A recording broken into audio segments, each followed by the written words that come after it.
정함이 없는 재물에 소망을 두지 말라는 것입니다.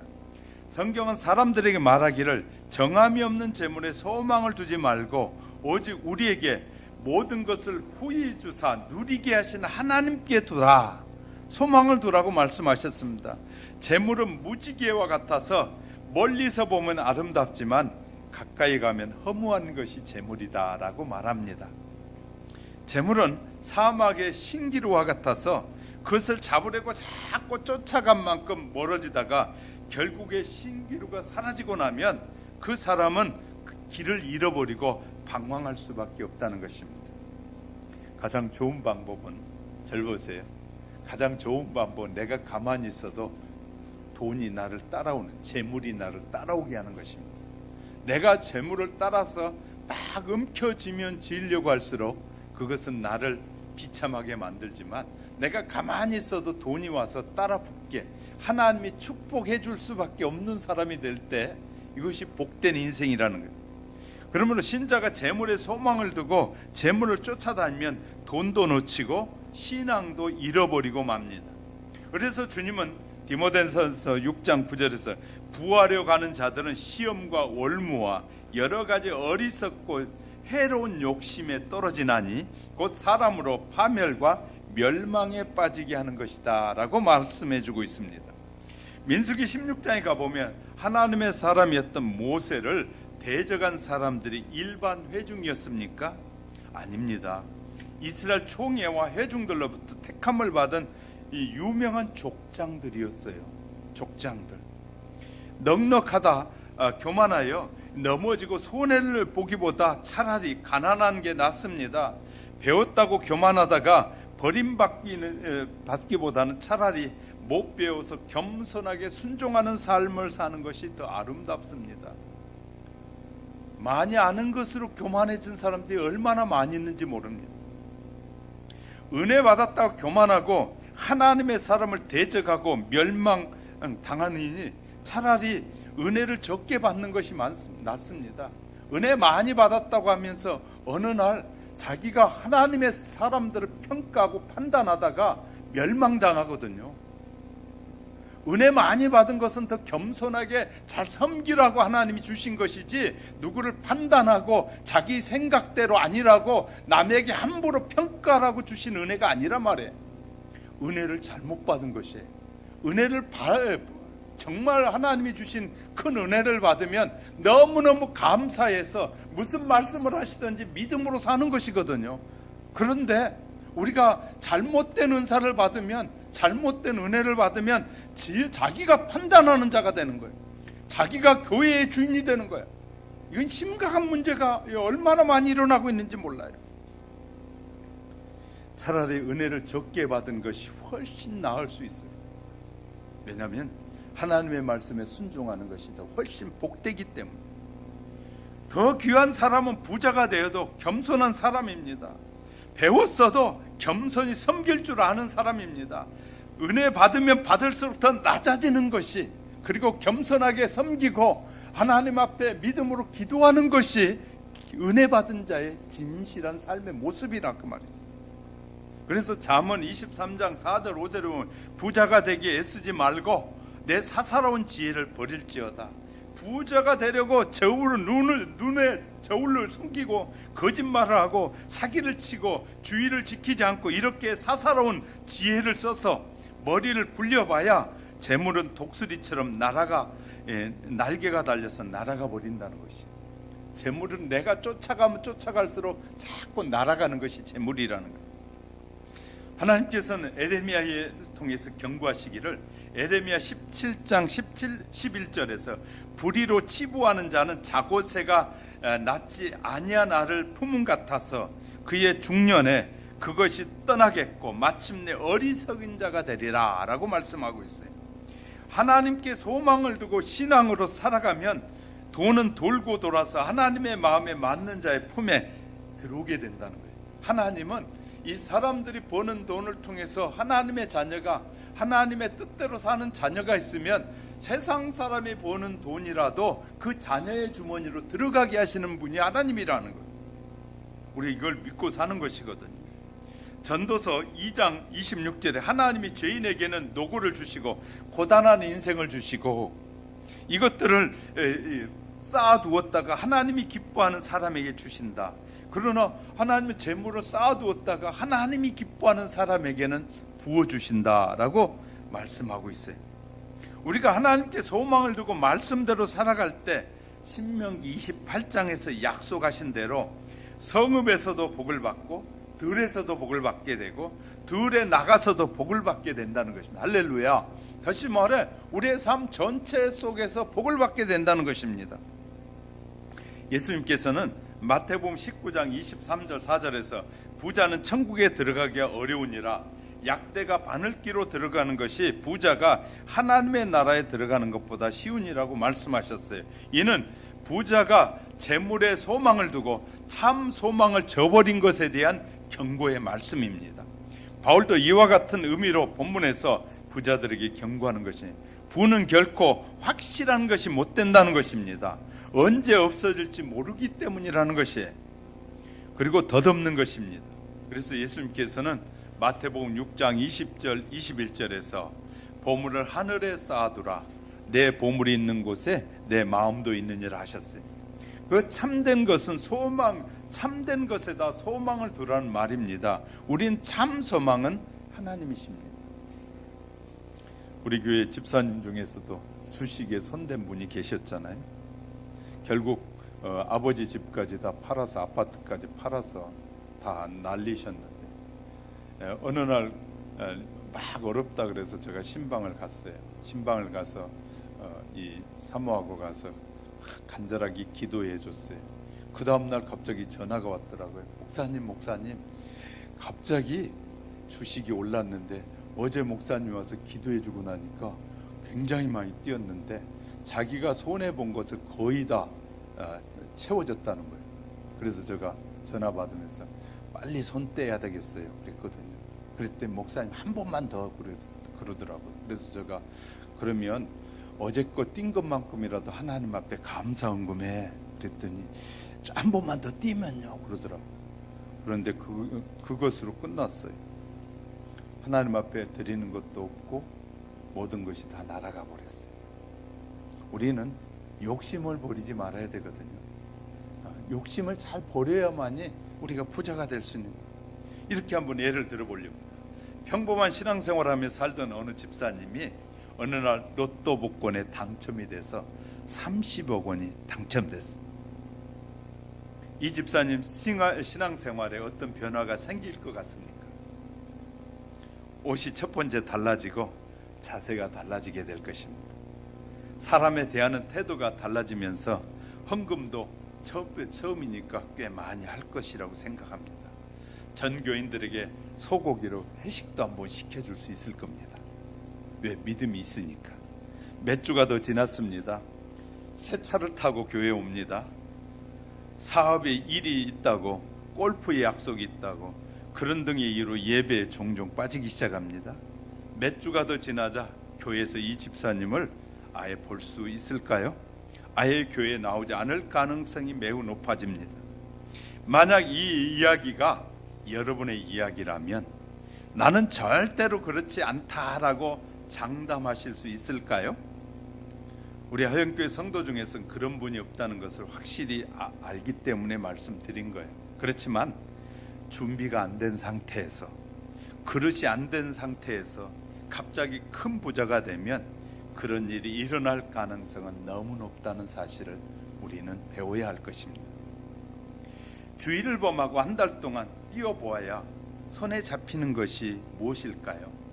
기도해야 할 사람이 기도하지 않고 새벽에 뛰어다녀야 무슨 손에 잡힌 것이 얼마나 될까요?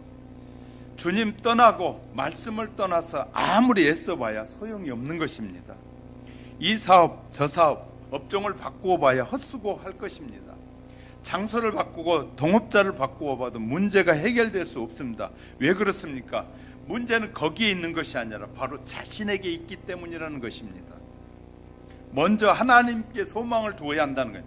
그의 나라와 그의 의를 구하면 어떻게 그분을 기쁘시게 할까를 생각하면 바로 축복해 주신다고 바울은 이 에베소 성도들에게 5장 10절에서 권면하고 있는 것입니다.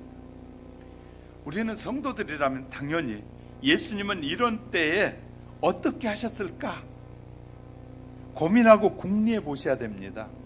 많이 어렵습니까? 예수님은 이럴 때 어떻게 하셨을까? 우리의 길이 잘 열립니까? 잘 됩니까? 예수님이 이렇게 어떻게 하며 사셨을까? 예수님은 나에게 이렇게 길이 열리게 도와주시는데 이렇게 어떻게 살라고 이렇게 열어주시고 계실까?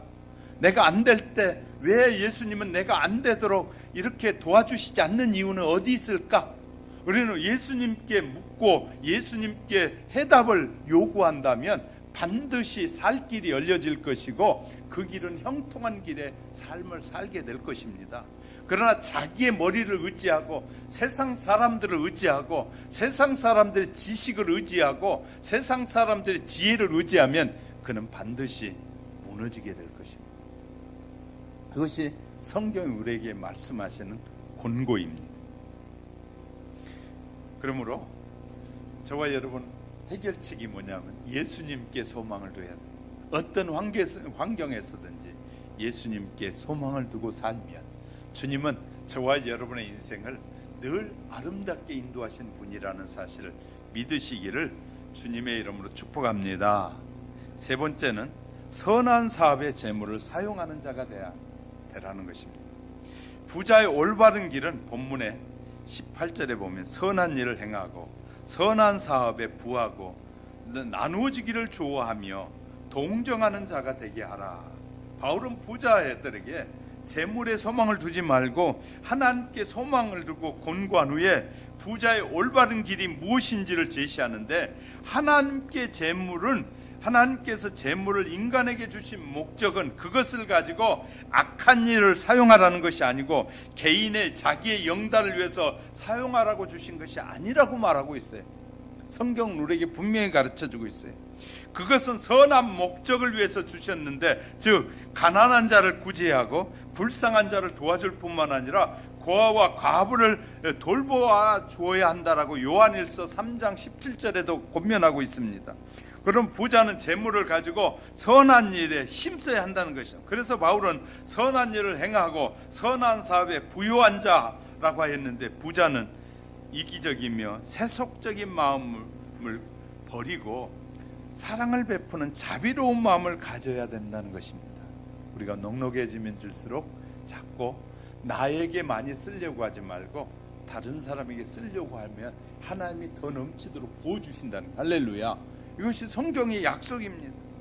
그리고 영적 부유함을 위해서 힘써야 한다라고 고린도후서 8장 9절에서 말씀해 주고 있습니다. 그리스도를 아는 일과 그를 전하는 일을 위해서 수고해야 된다는 거예요.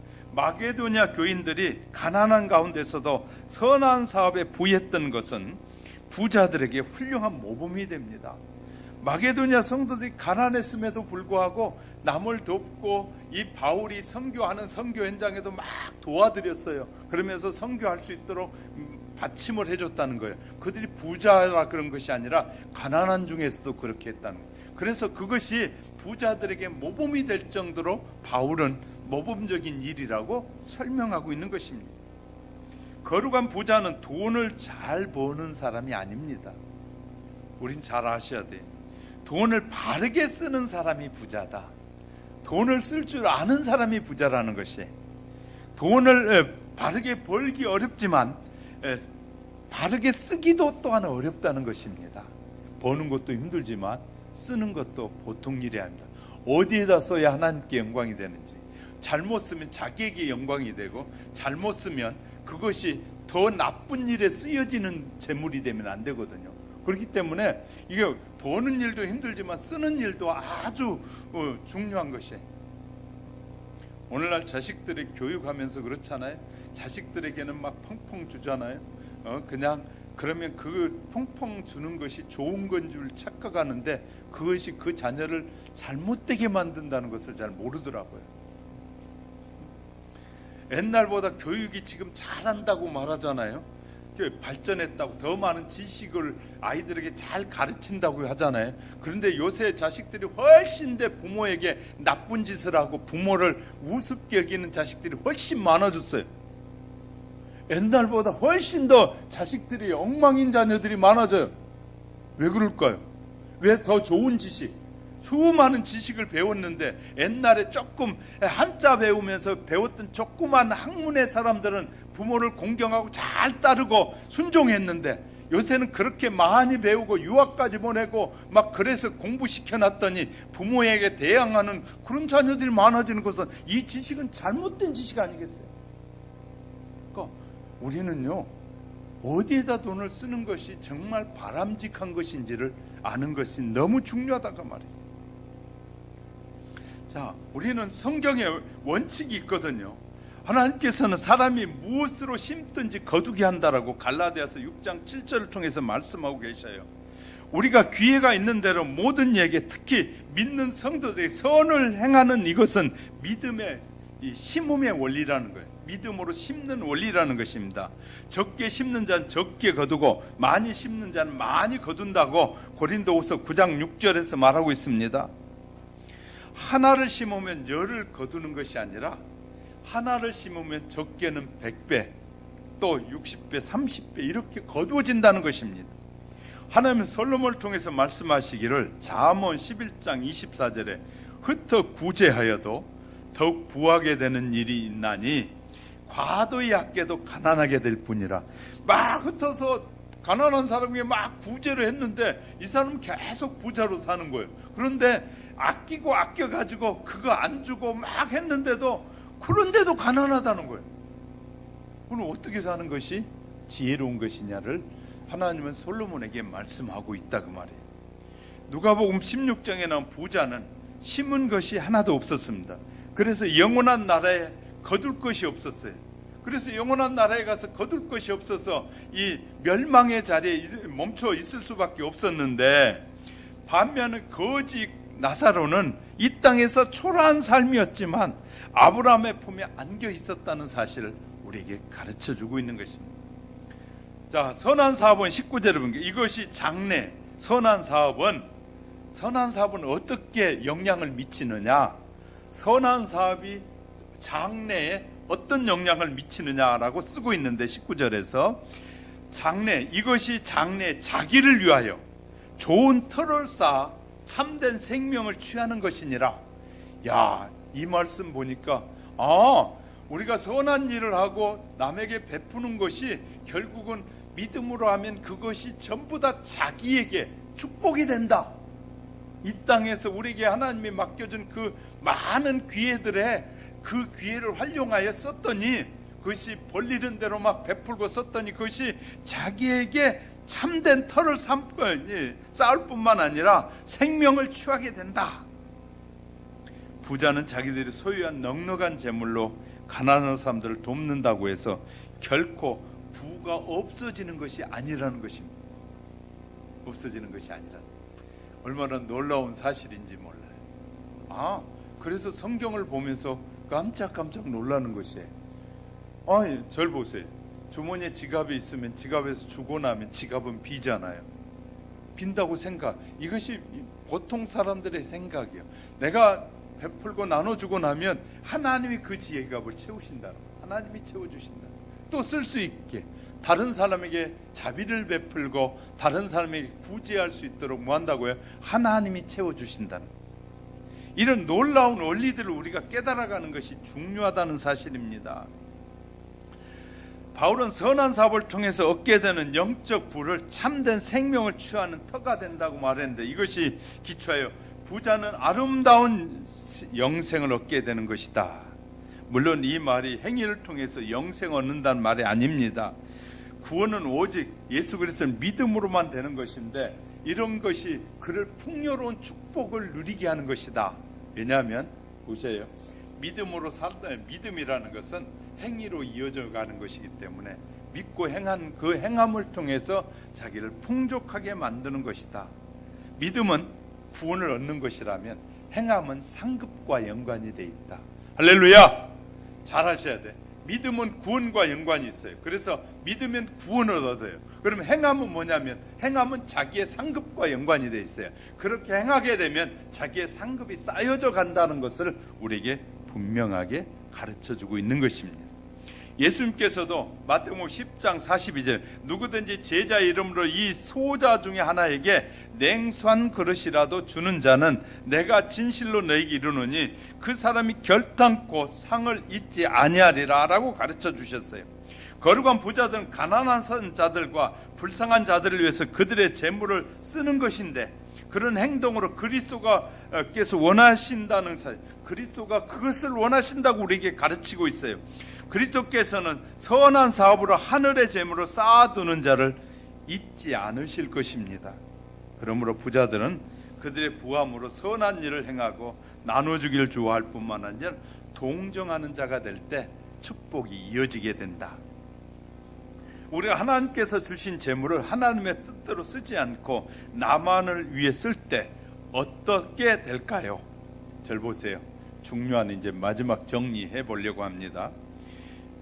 하나님께서 하나님이 주신 축복을 자기를 위해 쓸 때 일어나는 일이 있다라고 성경은 우리에게 또 가르쳐주고 있어요. 첫째, 전대에 구멍을 뚫겠다고 말씀하셨어요. 학개서 1장 6절에 보니까 하나님께서 그 전대, 다시 말해 재물의 그 바구니 안에 구멍을 뚫겠다.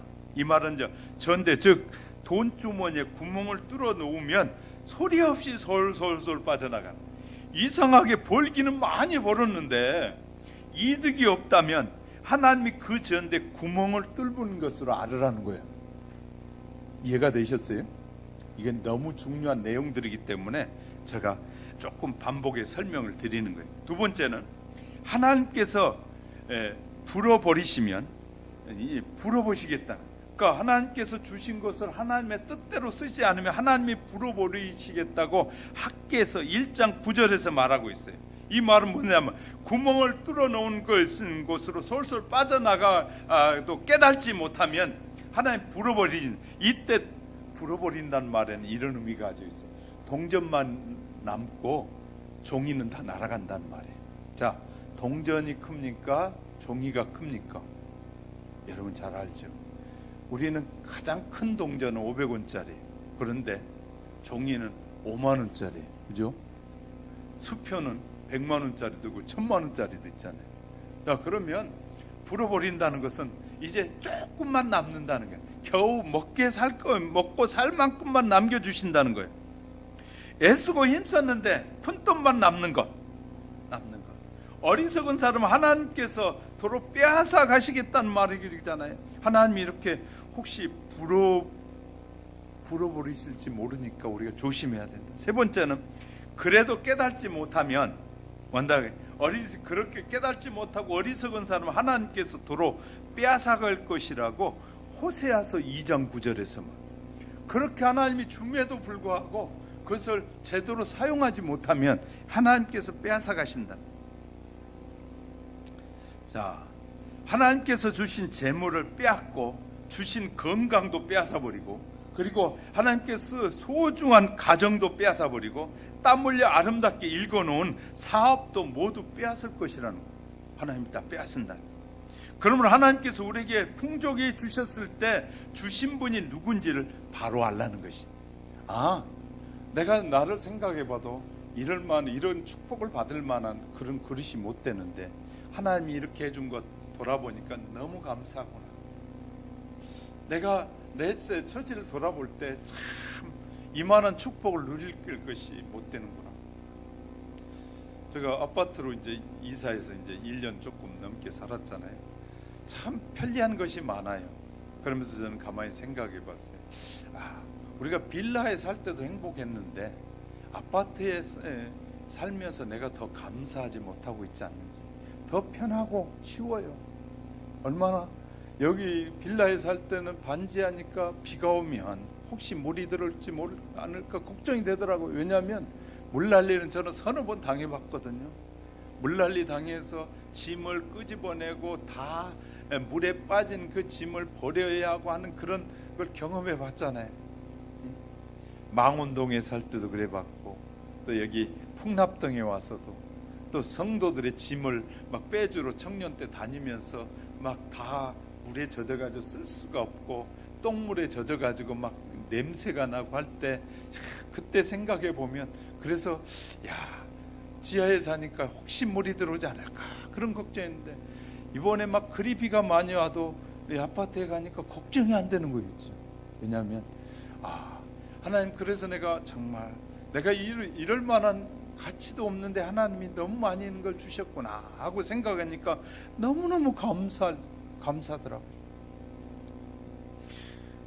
그런데 감사가 좀 적었나 봐요. 왜냐하면 아파트에서 또 이사 가라네. 주인이 자기가 와서 살겠다고 그래요. 그래서 살펴보니까 또 아파트는 갈 데가 없어요. 왜냐하면 그 돈 가지고 갈 데가 벌써 2억 5천에 3억이 올라버렸어. 그래서 또 빌라로 가야 돼. 그래도 감사하죠. 그 돈 가지고 갈 수 있는 길이 빌라밖에 없어요. 그래서 그래도 감사해요. 이래도 감사, 저래도 감사. 우리 환경에 치우치 않는 감사하는 삶을 사는 것이 중요하겠다라는 생각을 합니다. 사랑하는 성도 여러분, 우리가 정함이 없는 재물에다 소망을 두지 말고 하나님의 지혜에다, 하나님께 은혜의 감사함으로 소망을 두고 살아가는 저와 여러분이 될 수 있기를 주님의 이름으로 축복합니다. 말씀을 정리합니다. 이제 겸손하게 하나님께 소망을 두고 주신 재물을 가지고 선한 사업에 기쁨으로 어려운 이웃과 형제들 찾아 섬기는 삶을 사는 우리 하영교회 성도 여러분이 되시기를 주님의 이름으로 축복합니다. 이것이 자기의 장래를 위해서 좋은 터를 쌓는 것이고 참된 생명을 취하는 것이라는 사실을 잊지 마시기 바랍니다. 우리 모두 하나님 앞에 감사함으로 한 걸음 한 걸음 더 주님께로 더 간, 그리고 우리는 늘 이렇게 삽시다. 예수 믿는 것이 가장 큰 부자다. 한번 여러분이 해봅니다. 시작. 그걸 믿습니까?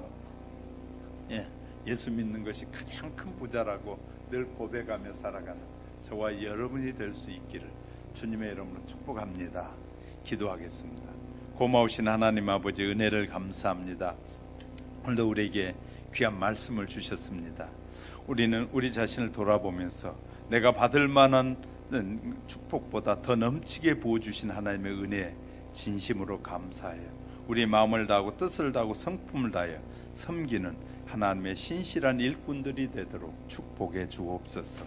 우리에게 주신 이 모든 것에 우리의 마지막 주님 앞에 서는 날, 그것이 우리에게 영원한 축복이 된다는 사실을 깊이 되새기며 우리의 삶을 자신을 위해서는 아끼고 하나님의 선한 일을 위해서는 최선을 다하는 믿음의 사람들이 되도록 축복해 주옵소서.